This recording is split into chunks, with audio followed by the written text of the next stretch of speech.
I'm Cheri with cookswellwithothers.com, and that is my food blog where I share all of the recipes for the meals that I make for my family each week. I come by and I share my weekly meal plans with you just to give you some new fresh dinner ideas. You might like one or two things, you might like everything, but you can find these and lots more recipes at cookswellwithothers.com. It is the week of Thanksgiving, so I know I'm going to be in the kitchen a lot on Thursday cooking, and we actually have another Thanksgiving on Saturday. So I thought for this week I was going to share all quick and easy 30-minute meals with you. I will also link lots of Thanksgiving recipes in this post just to give you some ideas for your Thanksgiving. So here we go with this week's 30-minute weekly meal plan.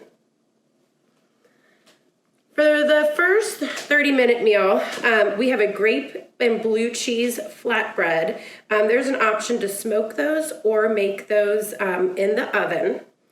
I also have a one-pot meal. It is a lemon butter chicken and asparagus meal, and that is ready in 30 minutes or less, and it's one complete meal, which is a bonus.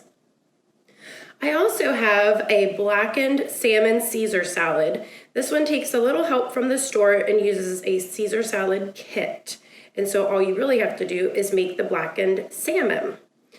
So for our weekend recipe, I rarely make breakfast, but since it is a holiday weekend, I thought I would make a maple breakfast pizza for everyone to enjoy for breakfast. So I hope that you guys have a great week and have a happy Thanksgiving.